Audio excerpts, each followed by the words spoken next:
Hope you guys have all been well and welcome back to the channel. If you guys remember last year, we took a look at the Godox iM30 flash, and I'm so excited to share that this year we got 3 new additions. So we got the Godox iM22, iM20, and of course we got the iA32. And these are 3 members of this iM family that we're going to be taking a look at today.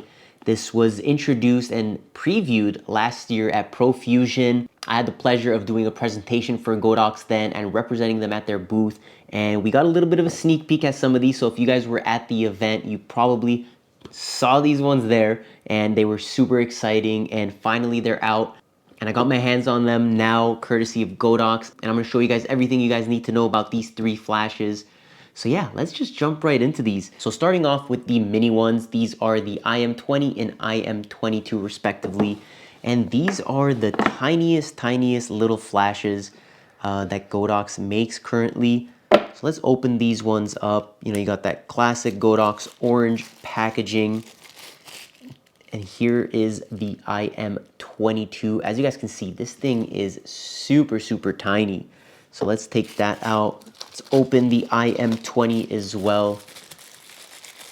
And here we have it. So size-wise, they're very comparable.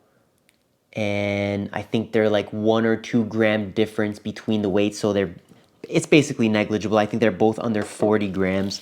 Let's quickly take a peek at what else comes in these packages before we jump right into the lights themselves. Like we have a USB-C cord in there. We have ooh, this is nice. This is a nice little tiny pouch with a little Godox branding. Love these, especially if this is something that you want to just throw in your pocket of your jacket or in your bag.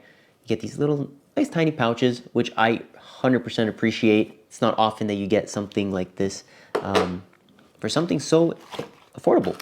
Here they are, the Godox iM20 and iM22. So these are going to be USB-C rechargeable. So they have built-in lithium batteries, rechargeable flashes, and they will offer you 5 different power modes. So as you guys can see on the back, you have your little power selector.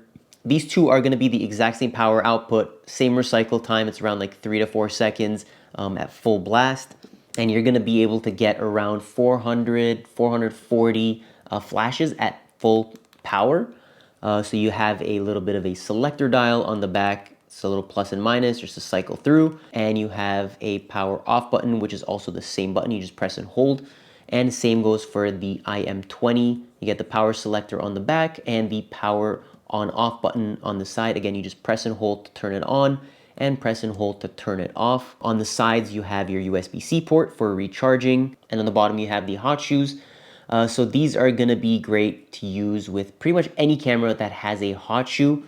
For example, I have my Nikon D850 right over here, and of course, this might be a little overkill for this flash, but this camera also doesn't have a built-in flash. So if you're just looking to add a little, a little party flash on there and just to take, those hard flash look style photos without having to buy a big flash, something that's compact, especially if you're not shooting flash that often, these 2 are going to be great options.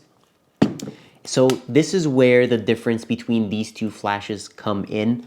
As you see, the iM22 sits a little bit higher than the iM20. So if you have a larger camera like a DSLR where the flash sits a little bit behind the lens or it doesn't sit close enough to the front, the iM22 is going to be a great option because if you have a bigger lens on here, you run into, especially with a lens hood on there, you run into the problem of some of these tiny flashes casting shadows in your image. And again, it's just a flash. They're really low and compact. They're mainly made for compact cameras like one of these Nikons over here, like the smaller ones, or something like the Leica M6.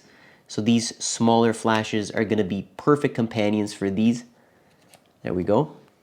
And as you guys can see, that fits perfectly. But the iM22, again, same power. It's going to be perfect for the bigger cameras as it's going to sit just a little bit higher and it's going to avoid those shadows that might be cast with your bigger lenses. So that's going to be a great alternative to the iM20 and the iM22. So if you have 2 different style cameras, you can get away with using both.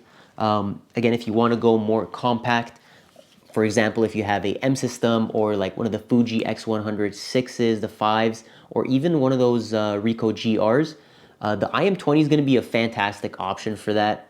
Again, these things are super low profile and they're very narrow, so you're not going to run into any issues using this flash.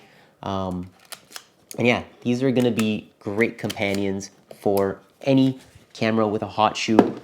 And again, with your digital cameras, these are going to be great for shooting indoors. Just to add a little bit of that fill flash, if you do want to take those hard flash look photos, that's going to be another option for you. I'm going to do a whole shoot with this setup right over here.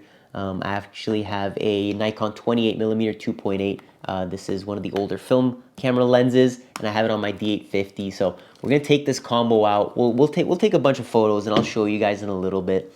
But right now, I want to get into the iA32 because I think this is gonna be one that a lot of people are gonna gravitate towards. So let's open this up. Again, very similar style packaging. You have your flash nicely packaged in here. And this is a super cool flash.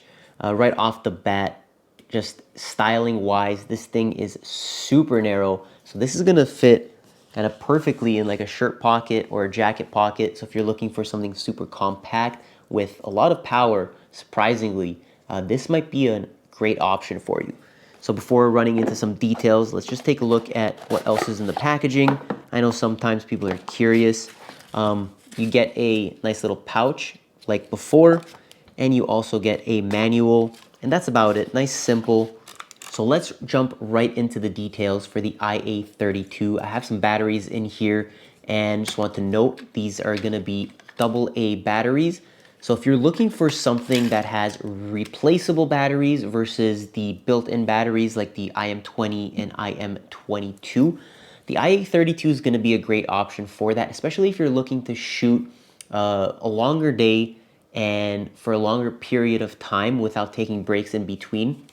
Having the option to change the battery is going to be great. So that way you can just swap it out. And if you do have rechargeable AA's, you can put a set to charge and use your next set in the flash itself.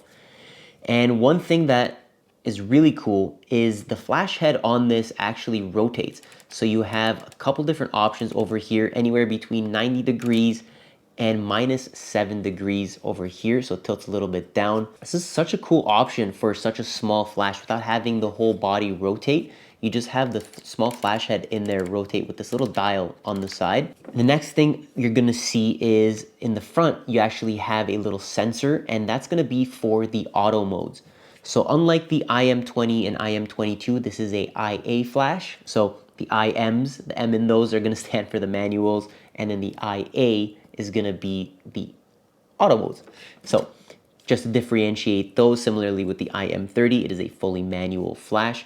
So to power it on, you're just gonna hold that power button on the back, and this is where I wanna show you guys some really nice features. So a couple options that you have over here. So to change the mode, you have a little mode selector button, and all you're gonna do is hold that down, and that's gonna pop you back into manual mode. Or if you're in manual mode over here, you're just gonna press and hold it, and that'll cycle you to the auto modes. And once you press that mode button one more time, you'll be in your ISO selector. So here you'll be able to set your ISO, either your film speed or your digital camera's corresponding ISO, just to give the auto mode a little bit of information on what to base the power on. And then once you have your ISO selected, you press the mode button again, and then you move over to your aperture. And here you'll have a minimum that you can set accordingly to your ISO. These are calibrated to 100 ISOs. So again, with their power scaling, you're gonna choose a corresponding aperture from here. So at 400 ISO, the minimum f-stop is gonna be f4. So if you do want to shoot anything higher, let's say 5.6, we'll select that. And on the bottom over here in the LCD screen, you're gonna see a distance guide. And this is gonna show you your minimum and maximum distance that the auto mode is gonna be able to light up based on your current settings. And once you have your f-stop selected, just hit mode one more time, and now you are ready to shoot. So now whether you're adjusting your flash head to shoot up to get a nice softer feel of light, just to kind of add that little fill, or if you want to point it straight at your subject to get that hard shadows and bright light, the auto mode's going to keep up with that, and it's going to be a great little unit. So once you're in manual mode, to change your power settings, all you're going to use is these plus and minuses, and it'll go by third of a stop increments. And another cool feature on this, if you click the mode button once, you're going to enter the slave mode. So it actually has a little bit of a sensor on the back right over here, and that'll enable this flash to be fired or triggered with another flash. So if you have your iM32 with you and you want to place it on a light stand and you have your iM20 with you, you can actually trigger off this flash with another flash. So if you do want to add an external fill or just have another creative angle, you can have two flashes in one basically. So you can trigger this one off camera if you choose to, either if you want to use it in the background, for example, and have your iM20 as a direct fill in front and use this one as backlight. That's an option, but again, get creative with it. You'll have fun. There's tons of options. So another feature that this has is it actually has a 2.5mm jack on the side. So if you do want to use this with an older style camera that doesn't have a hot shoe, it's going to be a great option. And the flash's guide number is 15, so it's going to be plenty bright. It's going to be useful in a lot of situations. I'm very excited to try this one out, especially with the fill flash mode where I can just tilt it up and bounce it off the ceiling. It's going to be a nice pleasant light to use, and it's going to be nice and soft with this reflector on here. On a full set of batteries, you're going to get around 450, 490 flashes. So that's a little bit of an in-depth look at the iA32 flash. Again, I think this is going to be super versatile. Along with the iM20 and the iM22, these are going to be great options for you. I hope you guys enjoyed this in-depth look at the iM20, 22, and the iA32 flashes. And I hope you guys enjoy these photos.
Thank you guys so much for sticking around to the end. Again, thank you to Godox for sending these over. I hope you guys enjoyed this video. I hope you guys enjoyed the photos, and I hope you guys learned a little bit about these flashes. If you guys do have any other questions, feel free to let me know in the comment section below or send me a DM on Instagram. If you guys want to support the channel farther, make sure to subscribe if you haven't already. Leave a like on the video, and I will catch you guys real soon on the next one.